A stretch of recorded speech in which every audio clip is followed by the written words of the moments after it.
We got to go and we got to knock the shit out of these people. There's been a lot of talk recently about keeping Muslims out of the U.S. But you're saying Muslims shouldn't be allowed in the U.S.? What I'm saying is Syrian Muslim refugees should be resettled in the Middle East, in majority Muslim countries. This is why we don't trust Muslims in this country, because they lie, like you just did. Donald J. Trump is calling for a total and complete shutdown of Muslims entering the United States. Targeting a religion that represents 1.6 billion people for the actions of a few is pretty absurd. The highest estimates put terrorists at a very small fraction of 1% of the Muslim population. But there's something else coming into our country at an alarming rate, and it's technically far more likely to harm you. Oh, shit. Oh my God. Are you okay?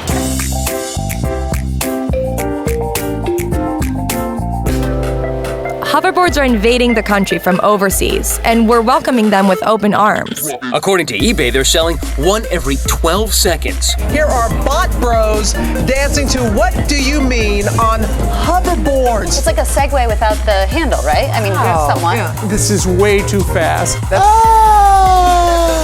It's true. They're on every kid's wish list. They're literally blowing up. They are one of the hottest gifts this holiday season, hoverboards, but they may actually be too hot. Mom, get some water or something. It's on fire. Numerous reports of these things catching on fire. One of those popular hoverboards burst into flames. Hoverboards are in such high demand that scores of knockoffs are being produced very cheaply, and they're using faulty batteries that have a tendency to explode. You just poof into flames. The UK's national trading standards found that 88% of the hoverboards inspected were in danger of, quote, overheating, exploding, or catching fire.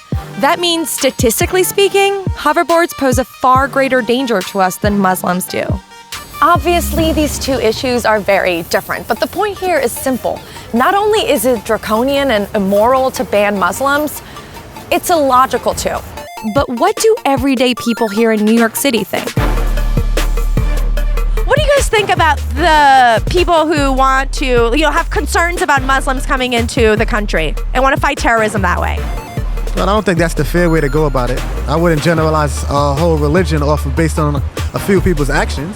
I think it's a stupid idea, really. I think those are individuals, just like any acts of terrorism that are domestic from Americans. Do you think that people are just afraid of Muslims? I think they are. My mother and father came here from Ireland, and if anybody had said, you can't come in, we don't like the way you talk, I think I would have probably thrown a fit. Everyone that I spoke to seemed very reasonable. So where does all this fear of Muslims in the media come from? The media has a policy of if it bleeds, it leads type of thing, right? Rabia Chaudhary is an attorney who first entered the national spotlight after surfacing the story for season 1 of the podcast serial. Yeah, we have been fighting and losing the media battle for basically ever as Muslims. And I don't think it's just Muslims. I think people of color in general. I think black men, are also overrepresented, like in the worst way possible. Now, statistically, we know, like in the last 10, 15 years, most acts of domestic terrorism have not been by Muslim perps, they've been by non-Muslim perps. According to FBI data, only 6% of domestic terrorist attacks from 1980 to 2005 were from Islamic extremists. The vast majority of terror-related deaths in the U.S. were caused by the September 11th attacks. But the attack that was previously the most deadly, the Oklahoma City bombing, was originally speculated by the media to be the work of Islamic terrorists. It has Middle East terrorism written all over it. That turned out not to be true. And since 9/11, homegrown right-wing extremists have killed more people in the U.S. than Muslim jihadists.